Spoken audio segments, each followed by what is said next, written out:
Hello friends and dear students, I welcome you all to the second lecture of this series that I'm making, thermodynamics. I hope so all of you must have seen my first video, the earlier video that I made. So where I have discussed all the basic terminology, the keywords that we will be using again and again in thermodynamics. In case if there are any people who are immature to thermodynamics and who have come directly to watch this video, I sincerely suggest you to please go back and look at my first video. I'm also placing a link for you to follow on your screen, because for any subject there is a particular language, so we use these jargons again and again, and in case if you're not comfortable with the language that this thermodynamics is using, there are chances that you might also not understand the concept that I'm intending to teach you. So please do watch the video. So now on your screen I have some few clippings there. So this is just to arouse the curiosity and interest in you to learn thermodynamics. So where all do you see thermodynamics? So here in the first uh, slide here, what you see is something that you're familiar with. That is, this is nothing but a fan that is present in the back of your CPU. So what is the work that you expect in the CPU? So electrical energy you use to actually do some useful work, but whereas as the saying goes, the reality is always very much different from the ideality. So what I ideally would expect is electrical energy doing some useful work to me, but whereas what actually happens in reality is that a little of the electrical energy always gets converted into heat energy because of the electrical resistance of the wires, chips, etc. So what happens if I don't remove this heat, there are more chances that the CPU might get burned because a lot of heat is going to accumulate in my CPU. So as a result, to prevent that, I should have a heat sink. So sink here is something very familiar to the one that you have in the kitchen. So the kitchen sink that you have, what is the purpose of the sink? So whenever you wash some vessels or something, the sink is that which drains all that water that you use actually. So sink mainly performs a role of draining all the wastewater that you use into the gutter or into the drainage. So similarly here I call it heat sink. So heat sink is the one that actually removes the heat as and when they are produced. So this heat sink here is nothing but the fan. So this fan probably drives away the heat from my CPU, so that my CPU is protected from thermal runaway. So this is again application of thermodynamics. Now here in the second diagram here, it's very interesting to know that you can calculate the temperature of stars which are so many light years away just by making use of the color and the spectra they emit. So this is actually based on a Stefan Boltzmann law. So Stefan Boltzmann law tells you that the power is actually directly proportional. Power of the light that is emitted, that is directly proportional to the fourth power of temperature. So this is what Stefan Boltzmann law says. So I'm not going much into the details. So in case if I have a graph where I have power along the y-axis and say lambda along my x-axis, for one particular temperature T1, I might have a distribution like this. For say if temperature T2 is greater than T1, I will notice a shift happening here. So say this is for T3 and this is for T2. So you will notice that the light with the lower wavelength has maximum power. So if I have to explain this in a very layman language, if I were to ask you, say for example, I have two flames here. Okay, so one of the flame, say it is in red color and one of the flame is in blue color, and I ask you a question, which of this flame has high temperature, you would definitely say that the blue flame has very high temperature. So what is the reason that blue flame has high temperature? That is because blue has high energy or otherwise has low wavelength. So now you will be able to be in a position to understand this concept. So when the stars are looking more and more bluer or more and more less redder, it means the temperature in the star is quite high. Now I have a very interesting question. Somebody asked me quite long back that sky also looks blue. So does that mean that sky is at a very high temperature? Definitely no, because sky is not a self-luminous body. Sky doesn't produce its light of its own. Sky only reflects the light from the sun. So that is the reason why this concept is actually applicable only to black bodies, perfect black bodies. Okay, and the object that I consider must be producing light of its own. It should be producing. It should be a self-luminous. So here in the third slide, I'm showing you the greenhouse gas effect or greenhouse effect.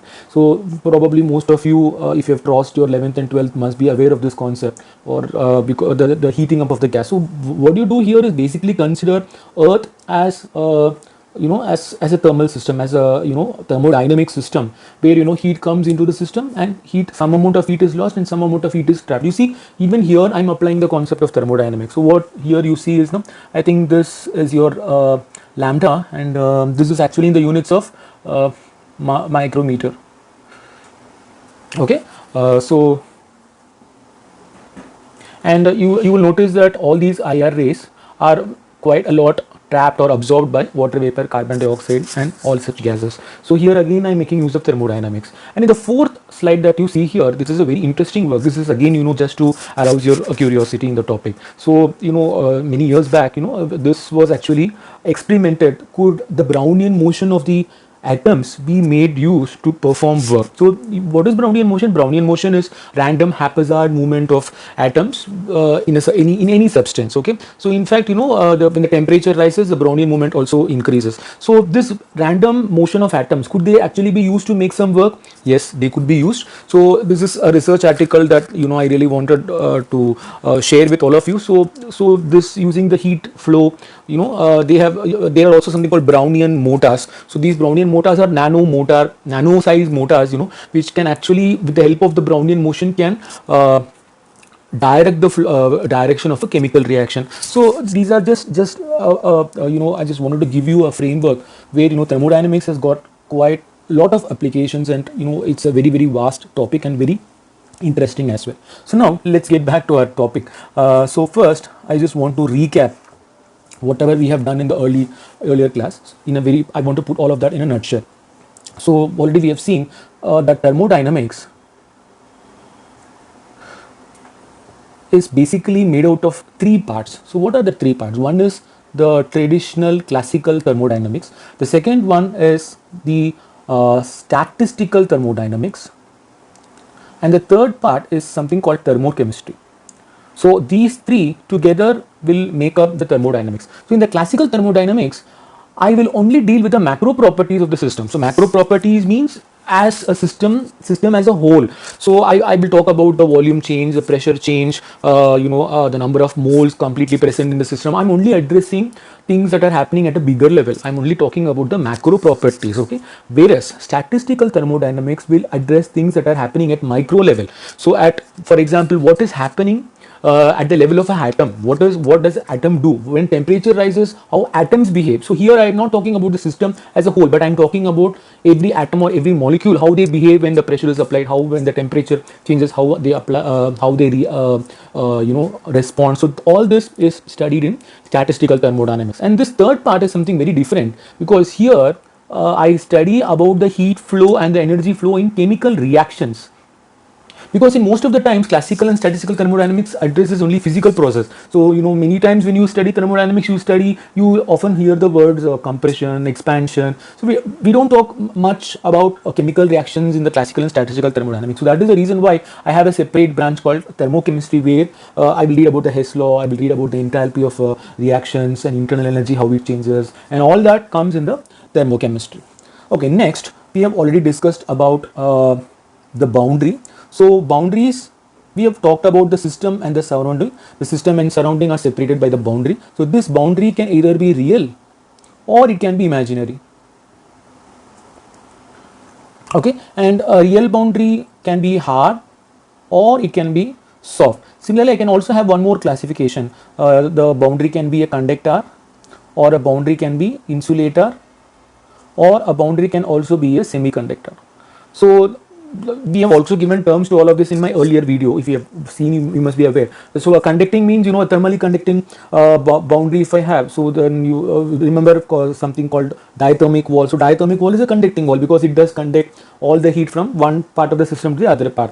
Whereas insulator, probably you can say adiabatic wall, because adiabatic wall will not allow the heat to flow through it. So that is an insulating wall. So you can also have a semiconducting wall, which means it can partially allow heat or even mass to flow through it.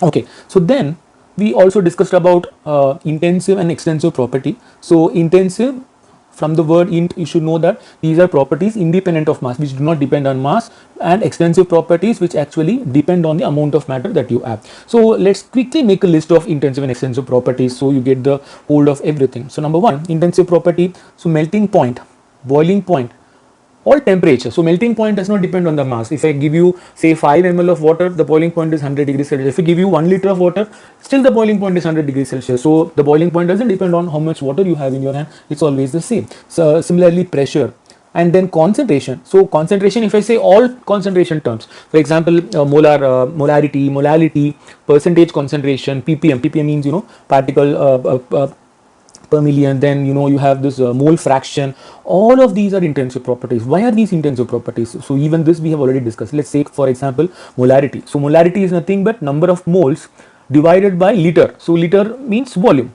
So now you know that volume is so volume is a extensive property. Similarly, if you take moles, you are definitely talking about number of particles, right? So that is also extensive property. So now a ratio of two extensive properties is always an intensive property. For that reason, molarity becomes intensive property.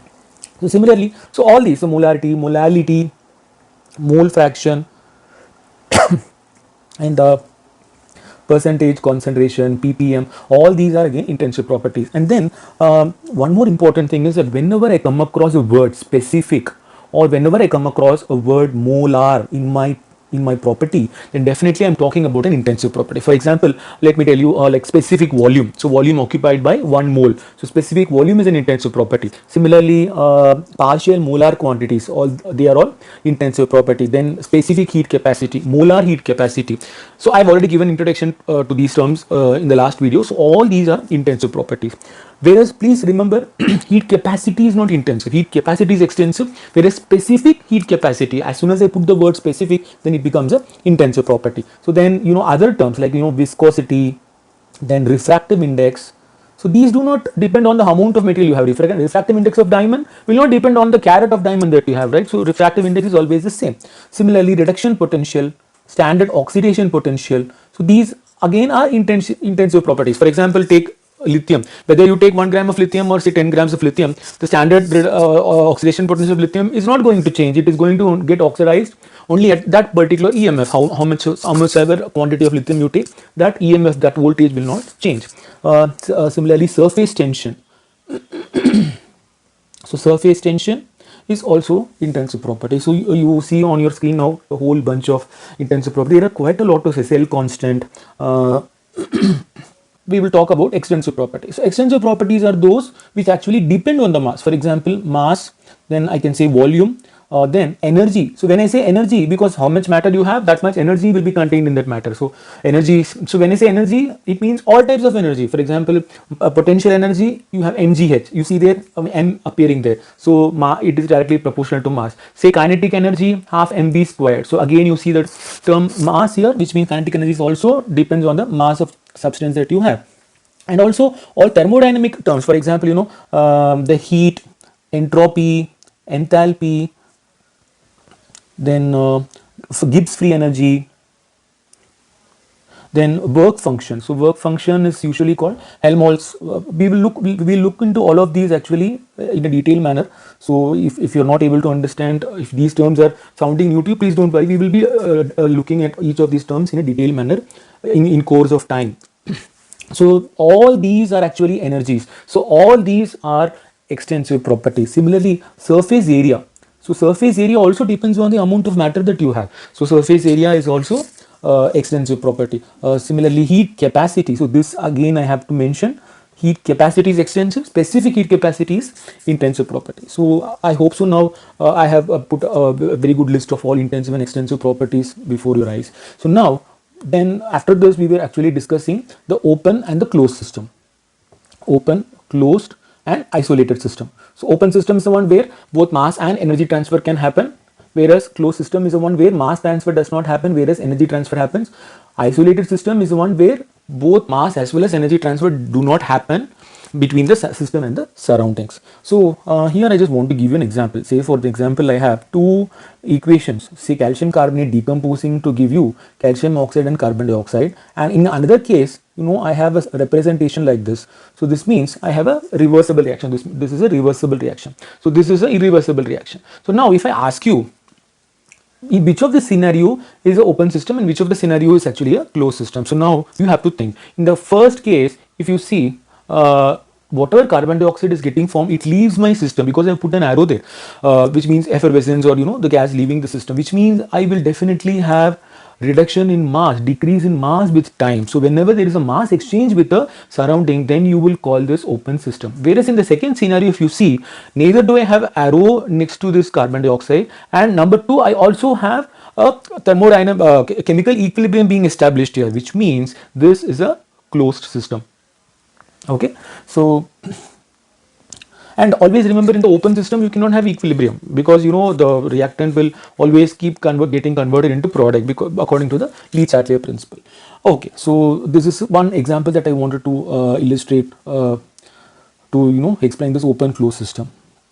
So then we were also discussing about the state and the path function. So state functions are those which only depend on the initial and the final state. For example, temperature, pressure, volume, concentration, or number of moles. So all these are state functions. So they do not depend on the way in which you actually carried the process. Whereas path functions depend on the way you did the process. So I was giving you an example of a lift and a staircase in my earlier video. So that is so all this path function are mainly work and heat. So these two are mainly the path functions. Now state functions, in case if I'm talking about ideal gas, okay, it is important, it is very much enough to just say two of these, because when I say temperature and pressure, automatically the volume quantity gets fixed. So for a particular temperature and pressure, a particular gas can only occupy a fixed volume. Okay, so it is just enough to pick any two of this to determine or to describe completely a system of ideal gas. So all of this we have seen, and we have also done the recap. So now we will go for today's topic. So today I wish to start from something called reversible and irreversible work. So what is this reversible work and what is this irreversible work? So as usual, let us take our usual example of a system where I have this thing attached, the piston is attached to this system, okay, and say this is filled with gas, and this is in say volume V1, and putting a pressure of P1, and over this piston, this thing, I have kept some weights. Okay, so now when I remove the weight, there are two ways I can now remove the weight. One way is to remove weight after weight gradually, which means I remove one weight, wait for some time, and then remove the second weight, and then wait for some time, and then remove the third weight. So this way my piston is slowly going to move upwards and will reach this position. So very important here is the way I am doing the process, so the way I am making this system to do work. So I do not remove all the weights at once, I remove them one after the other, and the piston gradually moves millimeter by millimeter up and slowly reaches its final position where I don't have any more weights left on the piston. So now let us say that this volume occupied is V2 and the pressure now is P2. By pressure I mean the pressure that the gas exerts on the piston. So now if you notice, if I've done this way, if I've done by the work by removing weight slowly, little by little, then that work is actually called reversible work. Okay, suppose if I remove all the weights at once, what you would expect is that the piston will immediately go to its final position. Okay, so it will immediately jump from its initial position to final position, whereas the expansion of the gas wouldn't have happened completely uniformly. So the expansion of the gas will happen slowly and irregularly and ununiformly, whereas the piston would have shifted immediately to this final position. So the moment the piston gets shifted here, the pressure becomes P2. So the P1 immediately becomes P2, but whereas V1 doesn't become V2 immediately. So it takes some time. So this kind of a work I will call irreversible work. So if I have to, distinguish between the reversible work and irreversible work, number one, reversible work takes place through infinite number of steps. Okay, so infinite number of steps or stages, whereas irreversible work takes place in finite time. So this takes place in finite time. So infinite number of steps means, so you will notice now, that's why I said just millimeter by millimeter. If you could make that movement of piston nanometer by nanometer, that will be even more ideal reversible work. So more slowly the piston moves, the more efficient the work becomes, and that will be more exact or appropriate to be called reversible work. Okay, so this steps actually move through infinitesimally small stages. Infinitesimally small stages. Okay, so each step is just very little away from each other. So that is what I mean. So I'm carrying out this process very gradually. So that is the reversible work. In the irreversible work, immediately the piston moves to this final position. So and the pressure immediately changes to the P1, immediately changes to P2. So that is the irreversible work. So number second difference that I will wish to say is that in reversible work, this is always an imaginary scenario. So what I mean by imaginary scenario is that this is something that cannot be made to happen in reality, because I told you, if that millimeter by millimeter change is made into nanometer by nanometer change, and that is even more better. If that nanometer by nanometer change is made even more smaller, so as much as you can delay this process and or lengthen the time of this process, the more and more it tends to become a reversible work. Okay, so this is an imaginary scenario, whereas this is something that I can perform in real life. So this irreversible work is something that is easier to perform, and that is something very practical. Okay, so this is real. And the third difference is that this reversible work, it happens each stage. So each stage I have equilibrium present. So what I mean is that we have already talked about what is equilibrium in the earlier video. So there is thermal, chemical and mechanical equilibrium at every position of the piston from initial point to final point, which means initially there was equilibrium, and the equilibrium is also felt and established in every position of the piston until it reaches a final position, and after reaching a final position also there is equilibrium. So during the entire process, initially and finally, you have equilibrium established. So that is the speciality of the reversible work. Whereas in case of irreversible work, you do have equilibrium initially, and you will also have equilibrium after the piston has moved to this position, final position. Whereas during this process, when the piston is moving, the equilibrium is completely destroyed or disturbed. Okay, so this I can say that equilibrium only present at initial stage and final stage. Okay, kindly please bear with my handwriting. My stylus doesn't write well, so even then I'm trying to write something on the screen so that you understand. Okay, and the fourth important difference is very important, because the work done here is maximum, whereas the work done here is always less than the work done in the reversible scenario. So if you want maximum work, if you want to extract maximum work from the gas, you should make it undergo reversible, you should make it undergo a reversible expansion. So why this is so, we will definitely see it in a form of a graph. So before we go to the graph, I also want to derive the work done in both these scenarios. So in the case of reversible work and the case of irreversible work. So first of all, we will assume that both these processes are happening at same temperature. So I've already told you, if the process is happening at same temperature, I will call it isothermal. Okay, so both these processes are isothermal. So in case of reversible work, irreversible work, the work done is going to be, we know this already, because we have already discussed that it is nothing but PdV. Okay, so now do I really have to put an integration symbol here? This is the question. Now let me show you the earlier video, this thing. So here, if you notice, the piston immediately moves to my final position. After it reaches the final position, immediately it reaches, which means the pressure P1 becomes P2 immediately. So there are not different pressures which are involved in this process. Once the piston moves to this position, the pressure immediately becomes P2, and whatever volume expansion is happening, that is happening only under this pressure P2. So for that reason, I can just write P2 into V2 minus V1. Okay, but here I have to put minus. So why I have to put this minus, I will tell you in a short while. So the sign convention, we will do it after we discuss the first law of thermodynamics. So work done is equal to minus P2 into V2 minus V1. So now what about the reversible case? So in the reversible case, I have to use the integration. Why I have to use the integration? Because it is undergoing through infinite number of steps, and at each step you notice that the pressure is very slowly dropping and the volume is very slowly increasing. So there are infinite number of intermediate steps from P1 to P2, where I realize that P1 is slowly decreasing and the P2 is slowly increasing. So I will say integration P dV.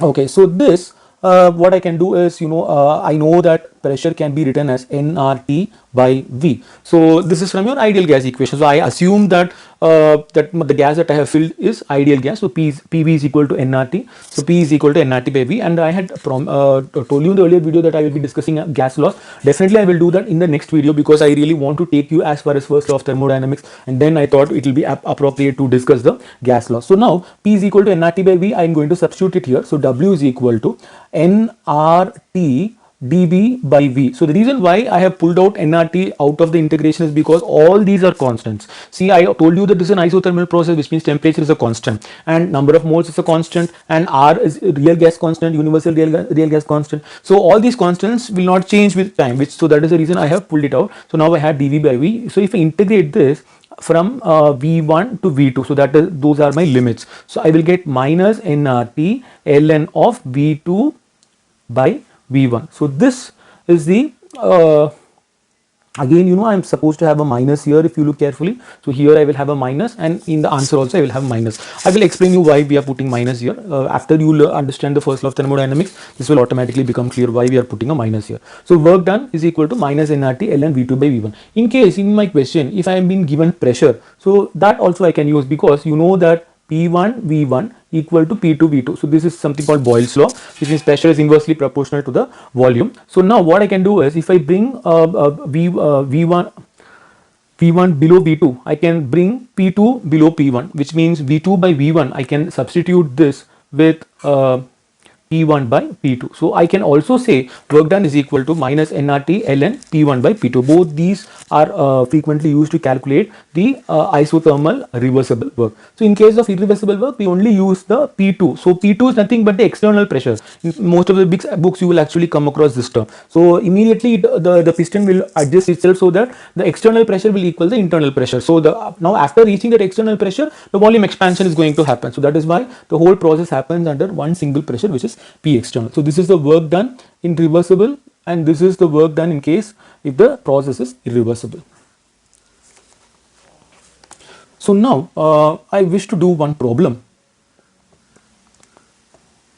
So if you look here, calculate the pressure volume work done when a system containing a gas expands from 1 liter to 2 liter. So the change is from V1 is 1 liter and V2 is 2 liter against a constant external pressure. So which means the pressure is kept constant. So what do you call this? You call this, see, whenever he says constant external pressure, he is indirectly referring to irreversible work. Because during reversible work, pressure can never be constant. Pressure keeps continuously changing. So this is irreversible work. And what is the external pressure? So pressure is given to be 10 atmosphere. Okay. So what does asked pressure volume work? So he is asking you work done. So work done in this scenario is going to be minus P external into V2 minus V1. So minus 10 into 2 minus 1. So that will give you minus 10 liter atmosphere. So now I don't want in liter atmosphere. I've been asked answer in calorie and joule. So how do I calculate? So now here 1 liter is equal to 1 decimeter cube. So 1 decimeter is nothing but 1 by 10 centimeter. So 1 decimeter cube will be 1 by 10 into 1 by 10 into 1 by 10 centimeter cube, which means this is going, meter cube. So this is going to be 1 by 1000 meter cube. And similarly, the atmosphere, 1 atmosphere is nothing but 1.01 into 10 power 5 pascals. Pascal is nothing but Newton per meter square. We have already discussed this also in the last video. So if I incorporate all these conversions, minus 10 by 1000 into 1.01 into 10 power 5, I will be getting answer in joules. So this will come out to be minus 10 power 3 Newton meter. Newton meter is nothing but joule. So now to convert this into calorie, how do I convert? So 1 calorie is equal to 4.18 joule. So you should know, you can sometimes also use 4.2. That is also a very good rough approximation. So 1 calorie is 4.18 joule. So to get my answer in calories, what I will do is I will take this value and divide it by 4.18. So I will get the answer to come roughly around say 240, 241 calories. So hope now you would have understood this question. So now I also want to compare the this reversible and irreversible work in terms of a graph. So that gives us a very good picture of what is happening. So if I try to plot a graph of pressure versus volume, okay, and say, you know, my graph is just looking like this, okay. So say for example, at pressure P1, volume is V1, okay, and I'm allowing the gas to expand, as we have already seen in our earlier example. So it is expanding from V1 to V2. So when expansion is happening, you will naturally see pressure actually decreasing. So from P1 the pressure is decreasing to P2. So in case of reversible work, what did we say? That is equal to the integral of PdV, which means the entire area under the curve will give you the reversible work that is being done by the gas. So this entire thing, if you see, this entire area gives you the work done by this reversible process. Whereas if you look at the irreversible work, okay, if you look at the irreversible work, so that is given by P2 into, I have to put a minus symbol, but I'm not bothered to put the minus here. So minus P2 into V2 minus V1. So here if you look, this is nothing but area of a rectangle. Area of rectangle where, you know, the length is P2 and the breadth is V2 minus V1, which means this is my breadth and this is my length. So only this particular area is going to be my irreversible work. So if you notice from the graph, the work done in irreversible scenario is very less when compared to work done in the reversible scenario. So that is why whenever there is a mention of maximum work done, you will always assume the process to be reversible work. Okay. So now let us do one more question.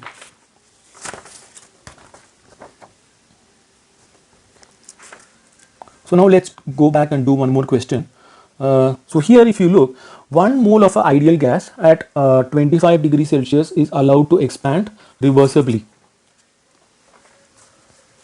Reversibly at constant temperature from volume of 10 liter to 20 liter, calculate the work done. So when the strategy to solve such problem is first to not to hunt for the numbers. Now don't immediately go and grab all the numbers and write. First look at the conditions what is mentioned. So first thing that you see is it is a reversible expansion. So here you are talking about a reversible work. Number 2, you notice that it is given constant temperature, which means this is an isothermal work. So what I am talking here is isothermal reversible expansion. So first you look at the conditions. So then you immediately write what is the work done in case of a reversible isothermal expansion. So what do you write? So work done is going to be minus nRT ln of, either I can have P1 by P2 or V2 by V1. Now look at the question what is given. So I've been given volume. So I will use V2 by V1. So now that I've got all this, just simply substitute all the values. So number of moles is given to be 1 mole into real gas constant in terms of joules per kilogram Kelvin. So that's going to be 8.314 into temperature is going to be 25 degrees Celsius. Now make a note, you cannot use a Celsius scale here. So whatever you use should be in Kelvin. So how do you convert to Kelvin? So take any temperature at 273, you would have converted Celsius into Kelvin. So you will have 298 Kelvin. So 25 degrees Celsius is nothing but 298 Kelvin. So whatever your given temperature in degrees Celsius, just add 273, you will get temperature in Kelvin. So this into 298 into ln of V2 is 20 and V1 is 10. So now I don't want ln. So how do I convert ln into log? Ln means natural log. So natural log means it is to the base e. So I want to convert this ln to log. So what I do is I multiply this by 2.303. So whenever I multiply ln by 2.303, it gets converted into log. So this minus 2.303 into 1 into 8.314 into 298 into, now I put log. 20 by 10 is going to be 2. And one more important thing, here I'm not bothered about the units. So you should ask, like, I've taken the R constant to be, real gas constant in the units of joules per kilogram Kelvin, and here I am talking about liters. But if you pay attention, you will notice that now this is a ratio. So if I have liters in the top and if I have denominator also in the liters, the liter and liter will get cancelled. So whenever I have come across a ratio, I do not have to worry about the unit conversion. So I can just retain them as such. So now if I simplify all of this, I will get around minus 1717.4 joule. Okay, and this, if I have to convert into calorie, you have to divide it by 4.18. So this will be equal to roughly minus 410 calories. So the minus symbol is also very important. So work done by the gas. So that is why I have minus. We will be talking about this in a very short time as well. Okay, so now we are going to talk about the first law of thermodynamics. So there are actually mainly three laws of thermodynamics. Okay, the first law, second law, and the zeroth law. So the zeroth law, the reason why it's called zeroth law is because the first law came first and then the zeroth law came later. But if you look at the order of logical sequence, This should have been earlier stated. That is the reason why the zeroth law has been named so. To put it very shortly, the zeroth law gives me the definition of a temperature, and the first law gives me the definition of energy, and the second law gives me the definition of entropy. So this is just putting all the three laws in nutshell. So the zeroth law I'm going to cover probably in the next video, because it's very easy. So let us travel and explore thermodynamics the way our ancestors and scientists have done it. We are not going to talk about the zeroth law now. We are going to talk about the first law. So what is this first law? Let me explain. So suppose if I have a system. Okay, so consider I have a system, okay, and I'm supplying some heat to it. So heat always I denote by small letter q. When I supply heat to it, what happens to this heat? So the body, okay, now let us compare this with just you, just a person. Okay, so say you are here, you are this person. So now what I do is I give you food. So this food is nothing but the heat that I give you. Okay, so I'm providing you the food. Now after eating the food, what would you do? You would get energy from the food basically. So some amount of energy you will use to do some work. You will probably walk, run, eat, and do all of these activities with the help of energy that you get from the work, which means you're doing some amount of work. But are you completely going to destroy all the energy that you got from the food by doing work? Definitely no. Your liver is going to store some energy in the form of lipids, fat and all that, so glycogen and all that. So your metabolism is such that you also store some amount of energy in the form of fat, in the form of muscles in your body. Okay, so this storing of energy is in the form of a muscle. So here I will call it internal energy. So what is muscle here is internal energy here, and what is this heat is nothing but the food here, and what is left out is the work done. So just like you do work, the system also does work. So now whatever energy that you have saved in the muscle and whatever work that you have done, both have actually come from the food that you have eaten. Similarly, this system has got some internal energy as well as it has done some work. How could it do both of these activities? Because it got heat. So this is nothing but your first law of thermodynamics. So heat given is either used to increase its internal energy, or otherwise it is used to do work. So if I combine both of this, I should get back the heat that I have spent on the system. Okay, so Q is equal to U plus W. So sometimes I also see in few books dQ is equal to du plus dW. What does it mean? D means a very small change, infinitesimally small change. So a small change in the heat will be equal to small change in the U and small change in the W. So in certain books, I have also seen in the place of U they use E. So both of these symbols mean the same, but remember these are capital letters, whereas Q and W are small letters. Okay, so now we will look at the statements that have been made.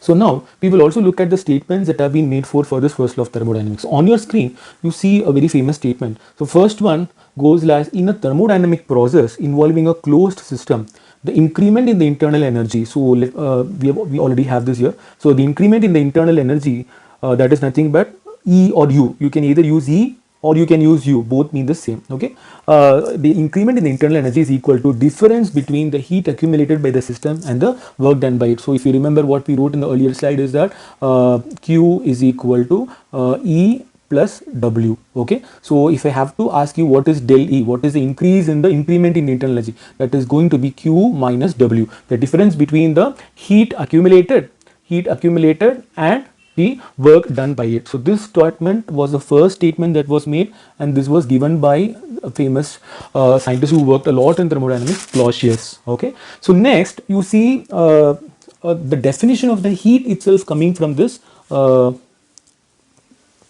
You see the definition of heat itself coming from the first law of thermodynamics. Okay, so when energy flows from one system or part of a system to another, otherwise than by performance of mechanical work. So this is very important.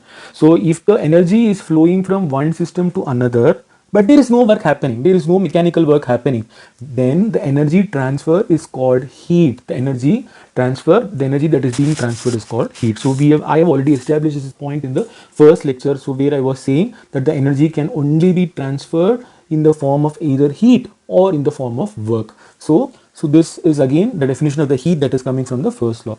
Similarly, there is also one more very popular statement made for first law of thermodynamics. So here it is said, it is in no way possible either by mechanical, thermal, chemical or other device to obtain perpetual motion. So what is this perpetual motion? So perpetual motion means motion that that continuously keeps happening. Okay, the incessantly, which means without stopping, non-stop work. So non-stop motion, we call it perpetual motion. So it is impossible to construct an engine which will work in a cycle and produce continuous work or kinetic energy. In fact, this particular statement applies to all kind of systems. So here, if you notice, the first statement mentions it is for a closed system, but here this statement actually was given by a famous scientist, all of you must know, Planck. So Planck gave this statement, Planck, and this statement is applicable to all processes, whether it is reversible or irreversible, whether it is closed system or open system. This statement holds good, which means simply means that you cannot make something out of nothing. So indirectly, the first law of thermodynamics talks about conservation of matter and energy. So energy can only be converted from one form to another, whereas the total energy has to be conserved. I cannot create energy or destroy energy in any process. So all these are nothing but different ways of interpreting the first law of thermodynamics. So next we will also talk about perpetual motion. But before that, I want to talk about the limitations of this law as well. If you see, the first law does not help me to predict whether the process is possible or not. I cannot say whether a process is feasible or not, because it does not tell you. It just tells you that in case if I give work to the system, I can get back heat, or if I provide heat to the system does work. So is it possible at all scenarios? Is it possible? So which means, I should, have all process should be feasible. Then that is not the practical thing that we see. So first law does not give me any idea as in which direction will my reaction proceed. So why will that proceed in that direction, whether forward reaction is feasible or backward reaction is feasible. All this the first law is not telling me. Next is that it does not give the information about the direction. I've already told you. And the third, so the direction here, I mean not just the forward and backward. You see here, if I can take this is possible, right? You can take away heat from a hot reservoir and give it to a cold reservoir. So naturally, if you have a hot body in contact with a cold body, okay, naturally you will see that the heat will be flowing in the direction from hot body to cold body until the temperature of both hot and cold body becomes same. Okay, both become same temperature. Now my question is, have you ever seen this scenario where you can take the heat from a cold reservoir and transfer it to a hot reservoir? This is definitely not possible. Can you heat water using ice? Can you heat liquid water using ice? No, it is not possible, because you cannot transfer the heat that is present in the ice to liquid water and make it boil. So this definitely is not explained. This direction is not explained by the first law of thermodynamics. And third limitation is that it does not provide and specify sufficient conditions for the process to take place. What is the minimum requirement that I should have so that I get maximum heat, or the work is completely converted into heat? What is the conditions that I require? So those things are also not mentioned in the first law of thermodynamics. So next we will also talk about the perpetual machine. So perpetual machine, I told you, perpetual motion and perpetual machine, they are basically classified into two types. Okay, in few books I've also seen a classification into three types, but what is important is the concept. So in the first type of perpetual machine, you will notice that the first type of perpetual machine is based on the concept that the body will continuously keep doing work in spite of not giving it energy at all, which means you don't give energy to the body. Okay, so there is no energy input for the body, but the body keeps on doing work. So those kind of machines are called perpetual machine of first kind. And perpetual machine of second kind is a case where you give little energy, little input energy, and you get work continuously. Okay, so this is second type of perpetual machine, and believe it or not, this has kind of lured all the scientists over the ages. So the two slides that you see here are very classical examples of perpetual machines. I should not say, but because they actually don't do work actually, if I have way to explain this in detail. So the first case is called a overbalanced wheel. So here, if you notice, this wheel will always keep rotating. Just push it little bit and it will continuously keep rotating. The reason is because here you notice this arm, the lever arm here, this side is longer, but this side the lever arm is shorter. So as a result, now there is always this circular motion and keeps the wheel always moving. But if you notice, there is no work actually happening here. The reason is because if you consider the number of balls that are present in both sides, then you will notice that the number of balls are more on this side. So if you I don't want to get into the physics of this wheel now, but if you want, there are so many videos which explain this concept also. You might have a look at them. So this overbalanced wheel, in fact, this example was given as earlier as Leonardo da Vinci has given these diagrams and he has explained how to create such overbalanced wheels. Okay, so these are very very age old concepts, but these are practically not possible. The second slide that you see here is an example of a capillary bowl. Here if you notice, the water rises by capillary action and it again continuously drains into the cup. So as a result, the water always keeps moving out and in and out and in of the bowl. But this also does not work out, to be on to tell you something practically, because over the period of time what happens here is that the adhesive and the cohesive forces will actually begin to act. If you see here, they have mentioned cohesive force. Actually it is adhesive forces, because water has, what is adhesive and cohesive force? Adhesive force is the force between two different substances, the force of attraction between two different substances. Cohesive force is a force of attraction between same type of substance. Okay, so water and water molecule, they will attract each other by cohesive force, whereas the glass that you have here, the glass out of which this device is made, so and water, so that will exert cohesive adhesive forces with each other. So this is adhesive force. Glass and water is adhesive, and water is cohesive force. So here if you notice, the adhesive forces between the glass and water, because water will wet the glass, if you know, so the glass will try to resist or pull back the water from properly flowing back into the capillary bowl. As a result, this motion also will come to stop in some amount of time. So this is also practically not possible, but all these have been experimented to give us an idea of perpetual machines. So next we are going to discuss about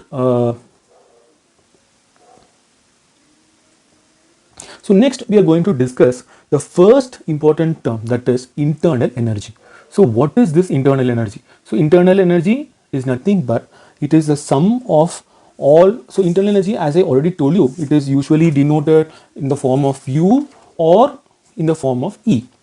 Okay, so this is nothing but sum of translational, vibrational energy, rotational energy, electronic energy, and potential energy, kinetic energy. Now you must feel very bad because I put quite a lot of terms on the screen. So if I add all these parameters, what I get is my internal energy. So there is definitely no way to measure the exact internal energy of a system, but what I can do is measure the change in the internal energy when a process is happening. Okay, so first of all, if I have to say, just take two molecules. Okay, so let's say you have N2.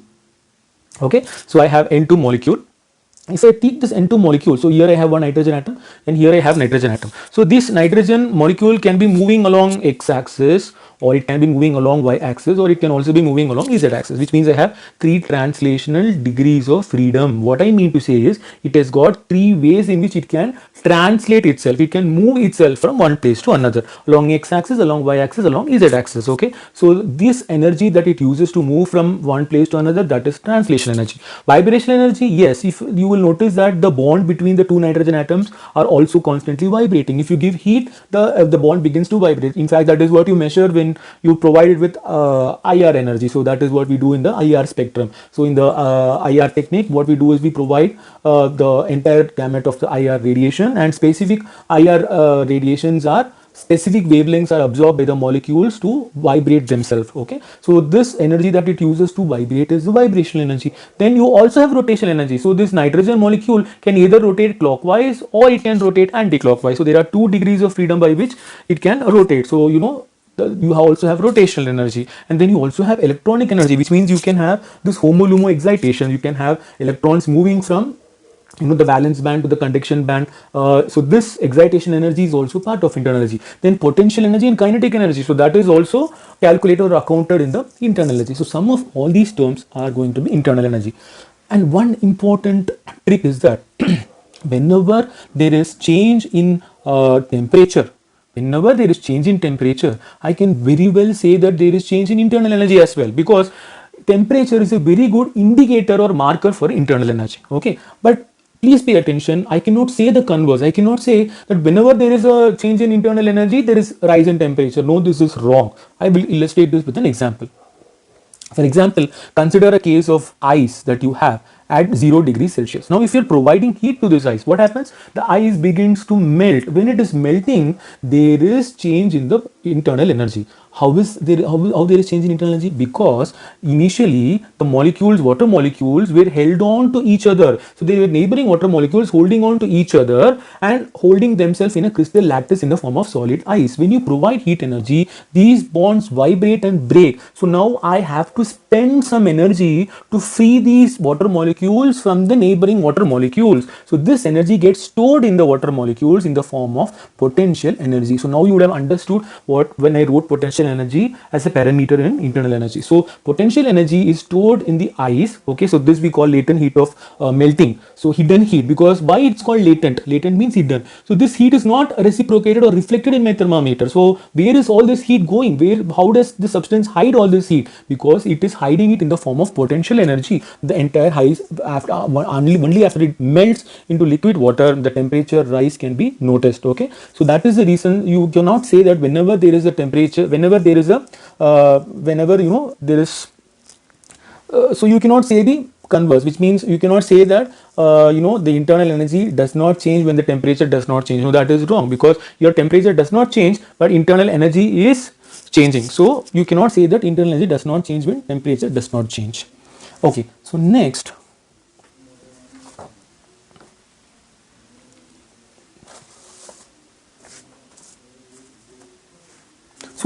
we will be doing one more problem. We will do few problems so that we get the hang of problem solving as well.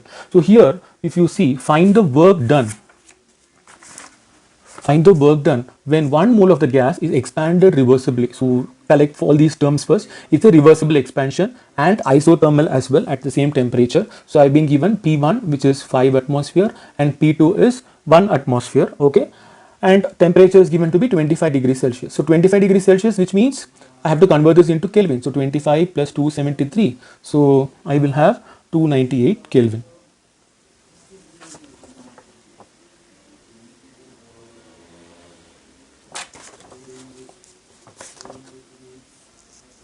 Now it becomes very easy. Work done is given by minus nRT ln of P1 upon P2. So minus 1 into 8.314, the value of your real gas constant, into 298 into, so ln I'm converting into log, which means I should also multiply this by 2.303. So log of 5 by 1, that is going to be 5. So my answer is going to be minus 3988 joule.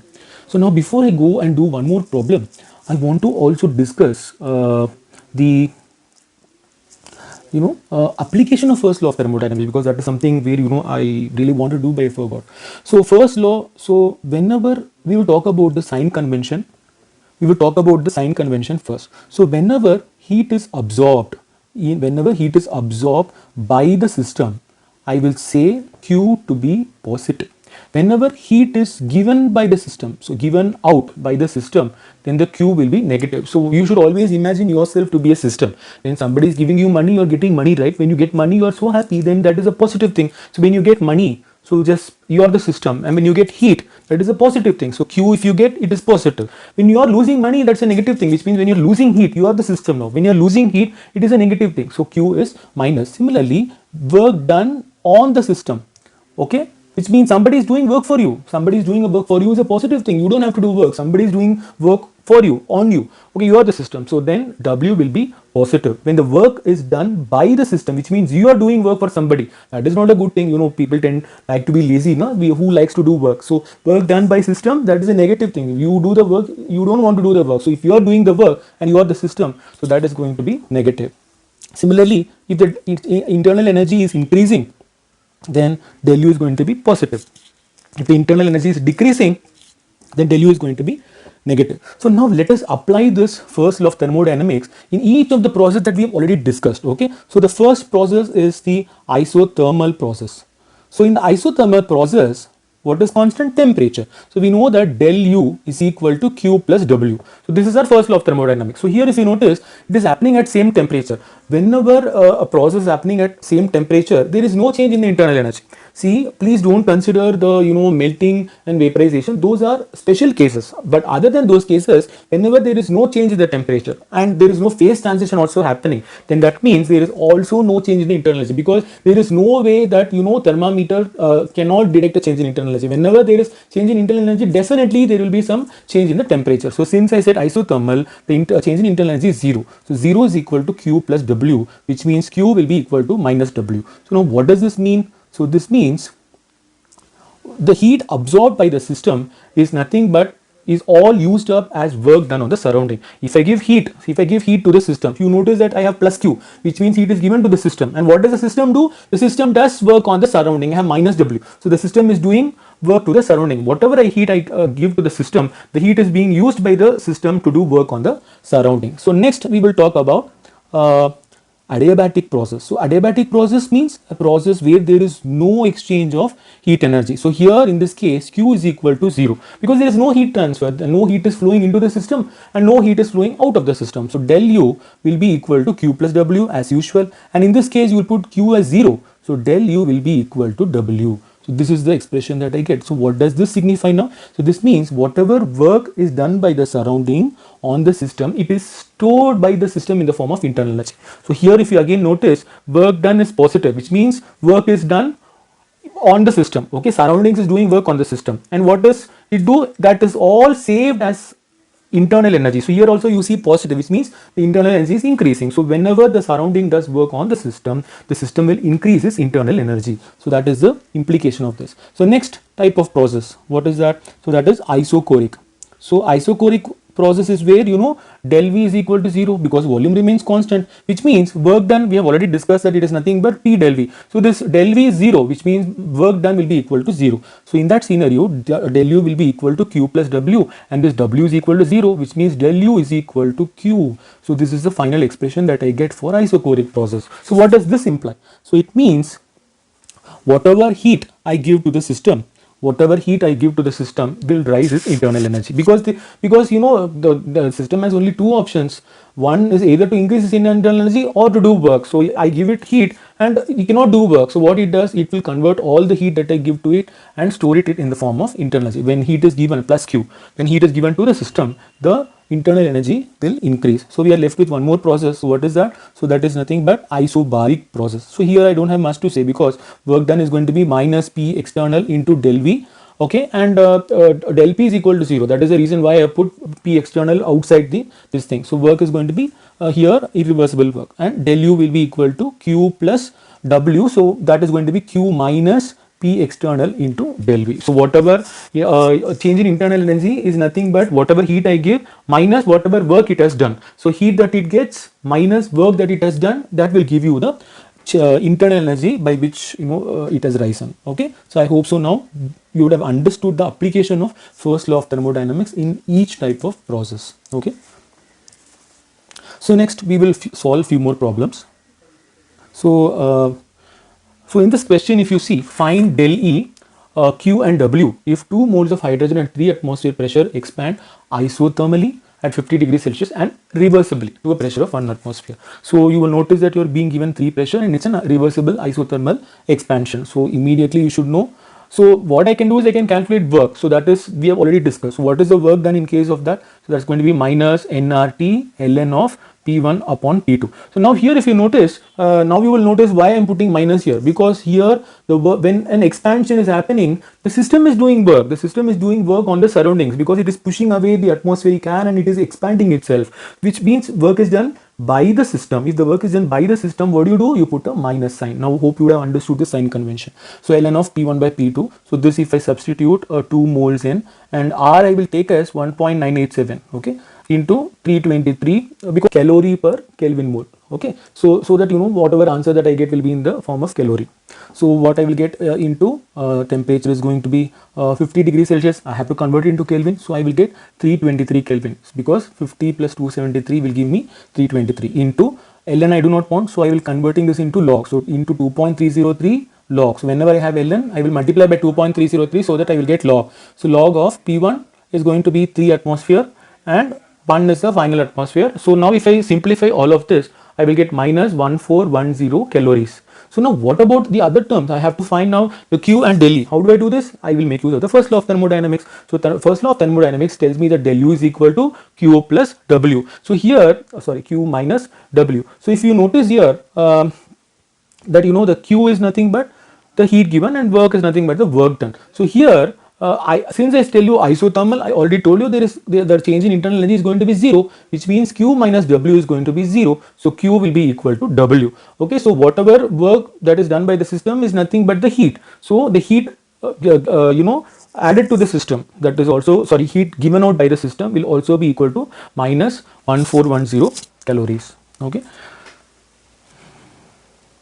So we will solve one more problem. 1 gram of water at 373 Kelvin is converted into steam at same temperature. So when I say same temperature, it means it's an isothermal process. And the volume becomes 167 ml on boiling. Calculate the change in internal energy, the heat of vaporization. So this is nothing but Q. So that is given to be 540 calories per gram. So I'm here talking about isobaric process as well, because the entire thing is actually happening at atmospheric pressure. And this is also isothermal, which means this clearly gives you an idea that this is actually irreversible work. So for an irreversible process, how will you calculate work? W is equal to P into V2 minus V1. So this is going to be equal to nRT. So see, PV equal to nRT I only use for ideal gas, but I am approximating this water vapor to behave like an ideal gas. So I am putting this equal to nRT, which means I will have 1 by 18 into R. I am going to use 1.987. So this is in the unit of calorie per Kelvin mole. So 1.987 calorie per Kelvin mole into the temperature is going to be 373. That is already mentioned here. Okay. So this, if I multiply, I will get 41 calorie per gram. Okay. So now what is the formula? So formula goes this way. So we know that del E is equal to Q minus W. Okay. So which means Q is going to be 540, because that is the heat that you have given here, minus whatever work that is done by the system. So that is nothing but 41 calories. So this, if you subtract, you will get 499 calories per gram. So let's do one more problem. So a gas contained in a cylinder fitted with frictionless piston expands against a constant external pressure. So we are talking about isobaric process. Okay, of 1 atmosphere from volume of 5 liter to 10 liter, which means this is a irreversible work again, because you are talking about something happening at a constant external pressure. So if you used the calculate del E is R, so that is nothing but Q minus W. Okay, so what you will have, so Q is equal to 400 joule, that is already mentioned here. It absorbs 400 joule of thermal energy. Okay, so W will be equal to minus P into del V. So that is nothing but V2 minus V1. So you will get minus 5 liter atmosphere. Okay, so this, if I convert it into joule, it is going to be minus 506 joule. I've already done this calculation in the earlier example. So del E is now going to be equal to 400 minus of minus 506. So you see, I'm putting this in the bracket because according to my formula, del E is nothing but Q minus W. So whatever heat I give to the system, that will be stored as internal energy, provided leaving for that which is spent as work. So that is why I subtract. Q minus W is del E. So this, if I add, I will get 906 joule. So let's do one more problem. So calculate the maximum work done when pressure on 10 gram of hydrogen is reduced from 20 to 1 atmosphere at constant temperature of 273. Gas behaves ideally. So we see that this is actually, there is no mention of irreversible work, but there is a clue here. He says maximum work done, which means the maximum work can only be done in the case of reversible work. So we will use the reversible work formula. So W is equal to 2.303 nRT log P1 by P2. So why I put P1? Because I am given pressure. Okay, and moreover, I don't put the minus sign here. The reason is because the atmosphere is actually doing work, surrounding is doing work in the system. Do you notice that? Because you have 10 gram of hydrogen is reduced from 20 to 1 atmosphere, which means surrounding is doing work on the system, which means it should be positive. That is why I don't put minus here.